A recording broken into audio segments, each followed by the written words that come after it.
Hi hello friends, ಎಲ್ರಿಗೂ ನಮಸ್ಕಾರ. ನನ್ನ ಚಾನಲ್ಗೆ ಎಲ್ರಿಗೂ ಮತ್ತೊಮ್ಮೆ ಸ್ವಾಗತ. ಇವತ್ತು ಮದುವೆ ಮನೆ ಶೈಲಿನಲ್ಲಿ ನುಗ್ಗೆಕಾಯಿ ಸಾಂಬಾರು ಮಾಡ್ತಾಯಿದ್ದೀನಿ. ಸಖತ್ ಟೇಸ್ಟಿಯಾಗಿರುತ್ತೆ. ಮುದ್ದೆ, ರೈಸು ಎಲ್ಲದಕ್ಕೂ ಕೂಡ ಸೂಪರಾಗಿರುತ್ತೆ. ವಿಡಿಯೋನ ಕೊನೆವರೆಗೂ ನೋಡಿ, ಎಲ್ಲೂ ಮಿಸ್ ಮಾಡಬೇಡಿ. ಮತ್ತು ವಿಡಿಯೋ ಸ್ಟಾರ್ಟ್ ಮಾಡೋದಕ್ಕೂ ಮುಂಚೆ ನಿಮ್ಮ ಹತ್ರ ಒಂದೇ ಒಂದು ಕೋರಿಕೆ, ಯಾರೆಲ್ಲ ಚಾನಲ್ನ ಸಬ್ಸ್ಕ್ರೈಬ್ ಮಾಡ್ಕೊಂಡಿಲ್ಲ ದಯವಿಟ್ಟು ಸಬ್ಸ್ಕ್ರೈಬ್ ಮಾಡ್ಕೊಳ್ಳಿ. ವಿಡಿಯೋ ಇಷ್ಟ ಆಯಿತು ಅಂದರೆ ಲೈಕ್ ಮಾಡಿ, ಶೇರ್ ಮಾಡಿ. ವಿಡಿಯೋ ಬಗ್ಗೆ ಏನು ಅನಿಸುತ್ತೆ ಅದನ್ನು ಕಮೆಂಟ್ ಮಾಡಿ. ಬನ್ನಿ ವಿಡಿಯೋ ಶುರು ಮಾಡೋಣ. ನಿನ್ನಲ್ಲಿ ನನ್ನ ಒಂದೇ ಪ್ರಾರ್ಥನೆ, ನೀನು ನನ್ನನ್ನು ಮಾತ್ರ ಬಿಡಬೇಡ. ಜನ ಬಿಟ್ರೆ ನಂಗೆ ತೊಂದರೆ ಇಲ್ಲ, ಜನಾರ್ದನ ನೀನು ಮಾತ್ರ ನನ್ನ ಕೈ ಬಿಡಬೇಡ. ನಾನಿಲ್ಲಿ ಮೊದಲಿಗೆ ತಗೊಳ್ತಾ ಇದ್ದೀನಿ ಒಂದು 1/4 kg ಆಗುವಷ್ಟು ತೊಗರಿಬೇಳೆನ ನೀಟಾಗಿ ಚೆನ್ನಾಗಿ 2ರಿಂದ 3 ಸರಿ ವಾಶ್ ಮಾಡ್ಕೊಳ್ಳೋಣ. ಚೆನ್ನಾಗಿ ವಾಶ್ ಮಾಡಿಕೊಂಡು ಈಗ ತೊಗರಿಬೇಳೆಗೆ ಬೇಳೆ ಮುಳುವಷ್ಟು ನೀರು ಹಾಕ್ಕೊಳ್ತಾ ಇದ್ದೀನಿ. ನೀರು ಹಾಕ್ಕೊಂಡು ಅರ್ಧ ಚಮಚ ಆಗುವಷ್ಟು ಅರಿಶಿಣದ ಪುಡಿ ಮತ್ತು 1 ಟೀ ಸ್ಪೂನ್ ಆಗುವಷ್ಟು ಉಪ್ಪು ಹಾಕ್ಕೊಳ್ತಾ ಇದ್ದೀನಿ. ಅರಿಶಿಣ ಮತ್ತು ಉಪ್ಪು ಹಾಕಿದ್ಮೇಲೆ ಲಿಡ್ ಕ್ಲೋಸ್ ಮಾಡಿ 3 ವಿಜಿಲ್ ಕೂಗಿಸ್ಕೊಳ್ಳೋಣ. ಚೆನ್ನಾಗಿ ಬೇಯಬೇಕು.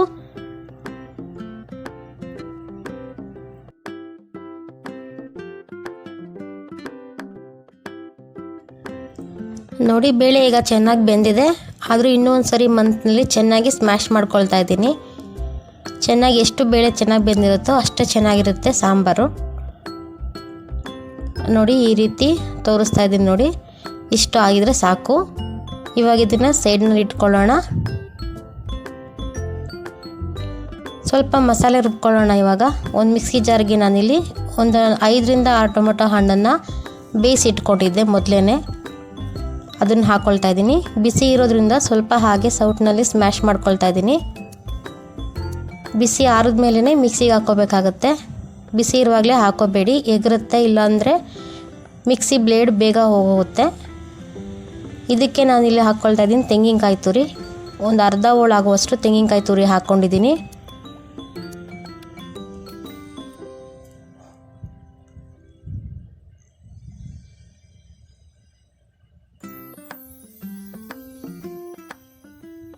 ಇದ್ರ ಜೊತೆ ಸಾಂಬಾರು ಪುಡಿ 2.5 ಟೇಬಲ್ ಸ್ಪೂನ್ ಅಷ್ಟು ಹಾಕ್ಕೊಳ್ತಾ ಇದ್ದೀನಿ.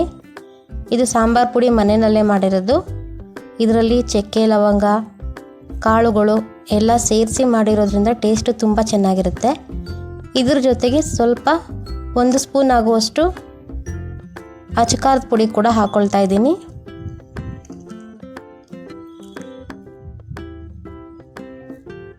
ಟೇಬಲ್ ಸ್ಪೂನ್ ಅಲ್ಲ, ಜಸ್ಟ್ ಒಂದು ನಾರ್ಮಲ್ ಸ್ಪೂನ್ ಆಗುವಷ್ಟು ಅಚಕಾರದ ಪುಡಿ ಹಾಕ್ಕೊಳ್ತಾ ಇದ್ದೀನಿ. ಟೇಸ್ಟ್ ಚೆನ್ನಾಗಿರುತ್ತೆ.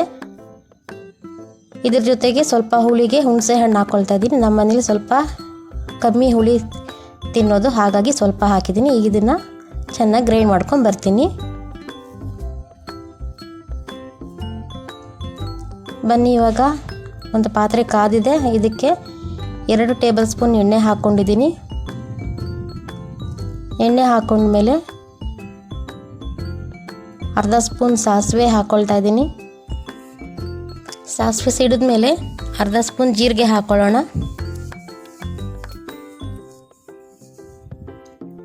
ಜೀರಿಗೆ ತುಂಬ ಕಪ್ಪಾಗೋವರೆಗೂ ಬಿಡಬೇಡಿ, ಸ್ವಲ್ಪ ಫ್ರೈ ಆದರೆ ಸಾಕು. ನಾನಿಲ್ಲಿ 1 ಗೆಡ್ಡೆ ಬೆಳ್ಳುಳ್ಳಿ ಜಜ್ಜಿ ಹಾಕ್ಕೊಂಡಿದ್ದೀನಿ. ಜೊತೆ ಕರಿಬೇವು ಸೊಪ್ಪು ಹಾಕ್ಕೊಂಡಿದ್ದೀನಿ. ಒಂದು 4-5 ಒಣಮೆಣಸಿನ್ಕಾಯಿ. ಟೇಸ್ಟು ಚೆನ್ನಾಗಿರುತ್ತೆ. ಯಾವ ಪದಾರ್ಥ ಕೂಡ ಸ್ಕಿಪ್ ಮಾಡೋಕ್ಕೆ ಹೋಗಬೇಡಿ. ಸ್ವಲ್ಪ ಬೆಳ್ಳುಳ್ಳಿ ಗೋಲ್ಡನ್ ಫ್ರೈ ಆಗೋ ತನಕ ಹುರ್ಕೊಳ್ಳೋಣ. ಇವಾಗ ಇದಕ್ಕೆ ಈರುಳ್ಳಿ ಹಾಕ್ಕೊಳ್ತಾ ಇದ್ದೀನಿ. ಸಣ್ಣ ಈರುಳ್ಳಿ ಒಂದು 4ರಿಂದ 5 ತೊಗೊಂಡಿದ್ದೀನಿ. ಈರುಳ್ಳಿ ಕೂಡ ಬಣ್ಣ ಚೇಂಜ್ ಆಗೋವರೆಗೂ ಸ್ವಲ್ಪ ಒಂದು 2-3 ನಿಮಿಷ ಫ್ರೈ ಮಾಡ್ಕೊಳ್ಳೋಣ.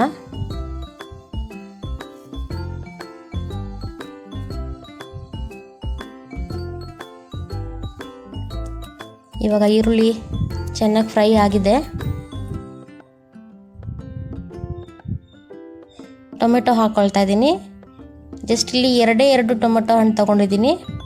ಸಣ್ಣದಾಗಿ ಹಚ್ಕೊಂಡು ಹಾಕ್ಕೊಂಡಿದ್ದೀನಿ. ನೀವು ಬೇಕಿದ್ರೆ ಇದಕ್ಕೆ ಎಲ್ಲ ರೀತಿಯ ತರಕಾರಿ ಕೂಡ ಹಾಕ್ಕೊಂಡು ಮಾಡ್ಕೋಬಹುದು. ಇದಕ್ಕೆ ಮೇನ್ ಇಂಪಾರ್ಟೆಂಟು ಹಿಂಗು ಕೂಡ ಸ್ವಲ್ಪ ಹಾಕ್ಕೊಳ್ಳಿ. ಸಾಂಬಾರ್ ಘಮ ತುಂಬ ಚೆನ್ನಾಗಿರುತ್ತೆ. ಈಗ ತೊಳೆದಿಟ್ಕೊಂಡಿರುವಂಥ ನುಗ್ಗೆಕಾಯಿನ ಹಾಕ್ಕೊಳ್ತಾ ಇದ್ದೀನಿ. ಈಗ ನಾನು ಮಾಡ್ತಾ ಇರೋ ಸಾಂಬಾರು ಏನಿಲ್ಲ ಅಂದರೂ ಸುಮಾರು ಒಂದು 10ರಿಂದ 12 ಜನ ಆದರೂ ಊಟ ಮಾಡಬಹುದು. ಜಾಸ್ತಿ ಕ್ವಾಂಟಿಟಿನಲ್ಲೇ ಮಾಡ್ತಾಯಿದ್ದೀನಿ. ಇದಕ್ಕೆ ನೀವು ಬದನೆಕಾಯಿ, ಆಲೂಗಡ್ಡೆ ಯಾವುದೇ ರೀತಿಯ ತರಕಾರಿ ಹಾಕಿದ್ರೂ ಕೂಡ ತುಂಬ ಚೆನ್ನಾಗೇ ಇರುತ್ತೆ. ಇವಾಗ ಎಣ್ಣೆಯಲ್ಲಿ ಹಾಗೆ ಸ್ವಲ್ಪ ಫ್ರೈ ಮಾಡ್ಕೊಳ್ತಾ ಇದ್ದೀನಿ. ರುಚಿಗೆ ಎಷ್ಟು ಬೇಕಷ್ಟು ಉಪ್ಪನ್ನು ಇವಾಗಲೇ ಹಾಕ್ಕೊಳ್ತಾ ಇದ್ದೀನಿ. ಆಲ್ಮೋಸ್ಟ್ ಅಲ್ಲಿ ನಾವು ಒಗ್ಗರಣೆ ಮಾಡುವಾಗಲೇ ಬೆಂದೋಗಿರುತ್ತೆ ನುಗ್ಗೆಕಾಯಿ.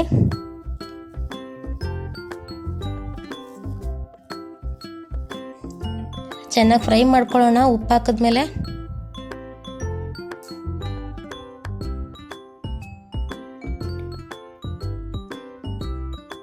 ಎಣ್ಣೆಯಲ್ಲಿ ಫ್ರೈ ಮಾಡೋದ್ರಿಂದ ಈ ಟೇಸ್ಟು ತುಂಬ ಚೆನ್ನಾಗಿರುತ್ತೆ. ಥೇಟ್ ಮದುವೆ ಮನೇಲಿ ಮಾಡೋ ಥರನೇ ಬರುತ್ತೆ.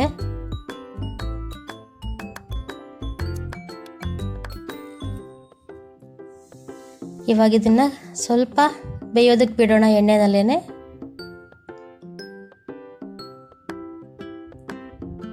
ನೋಡಿ ಚೆನ್ನಾಗಿ ಬೆಂದಿದೆ ನೋಡಿ. ಹತ್ತಿರ 70% ಬೆಂದಿದೆ. ಇದಕ್ಕೆ ರುಬ್ಬಿರೋವಂಥ ಖಾರ ಹಾಕ್ಕೊಳ್ತಾ ಇದ್ದೀನಿ. ಮಿಕ್ಸಿ ಜಾರ್ಗೂ ಸ್ವಲ್ಪ ನೀರು ಹಾಕ್ಬಿಟ್ಟು ಹಾಕ್ತಾ ಇದ್ದೀನಿ.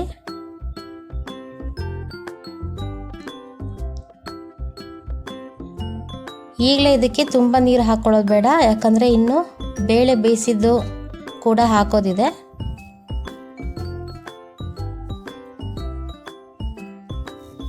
ಈಗ ಬೇಳೆ ಬೇಯಿಸಿದ ನೀರು ಕೂಡ ಹಾಕ್ಕೊಳ್ತಾ ಇದ್ದೀನಿ ಇದಕ್ಕೆ.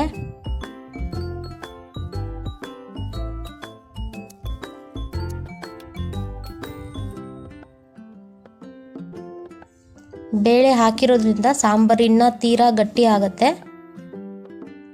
ಮಸಾಲೆ ಕೂಡ ರುಬ್ಬಿರೋದ್ರಿಂದ ಕನ್ಸಿಸ್ಟೆನ್ಸಿ ನೋಡಿಕೊಂಡು ನೀರು ಹಾಕ್ಕೊಳ್ಬೇಕಾಗತ್ತೆ. ಸಾಂಬಾರಿದು ರೈಸ್ಗಾದರೆ ತುಂಬ ಗಟ್ಟಿ ಇದ್ರೂ ನಡೆಯುತ್ತೆ, ಬಟ್ ಮುದ್ದೆಗೂ ಕೂಡ ಮಾಡ್ತಾ ಇರೋದ್ರಿಂದ ಸುಮಾರಾಗಿ ಮಾಡಿದ್ರೆ ಸಾಕಾಗುತ್ತೆ. ತುಂಬ ಗಟ್ಟಿಯಾಗಿದ್ದರೆ ಇನ್ನೂ ಗಟ್ಟಿಯಾಗೋಗುತ್ತೆ. ನೋಡಿಕೊಂಡು ನೀರು ಹಾಕ್ಕೋಬೇಕು. ಇಷ್ಟೇ. ಇದನ್ನು ಚೆನ್ನಾಗಿ ಕುದಿಸ್ಬೇಕು. ಇವಾಗ ನುಗ್ಗೆಕಾಯಿ ಕೂಡ ಚೆನ್ನಾಗಿ ಬೆಂದಿದೆ. ತುಂಬ ತೀರನೂ ಬೆಂದಿಲ್ಲ ಅನ್ನೋ ಹಾಗೂ ಕೂಡ ಇಲ್ಲ ನೋಡಿ. ತುಂಬ ಗಟ್ಟಿಯಾಗಿತ್ತು. ಇದನ್ನು ಸ್ವಲ್ಪ ನೀರು ಹಾಕ್ಕೊಳ್ತಾ ಇದ್ದೀನಿ.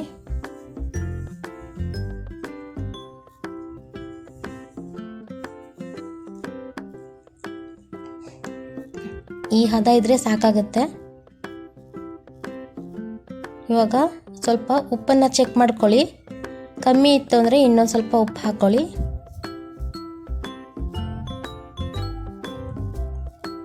ಈಗ ಇಲ್ಲಿ ಕರೆಕ್ಟಾಗಿದೆ. ಇದಕ್ಕೆ ಕೊತ್ತಂಬರಿ ಸೊಪ್ಪು ಲಾಸ್ಟ್ನಲ್ಲಿ ಹಾಕ್ತಾಯಿದ್ದೀನಿ. ಫ್ಲೇವರ್ ಚೆನ್ನಾಗಿರುತ್ತೆ ಕೊನೆಯಲ್ಲಿ ಹಾಕೋದ್ರಿಂದ. ಈಗ ಇದನ್ನು ಚೆನ್ನಾಗಿ ಕುದಿಯೋದಕ್ಕೆ ಬಿಡೋಣ.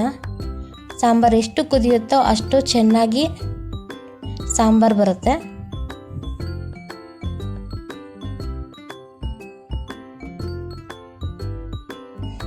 ನೋಡಿ ರೆಡಿ ಆಯಿತು ನಮ್ಮ ನುಗ್ಗೆಕಾಯಿ ಸಾಂಬಾರು.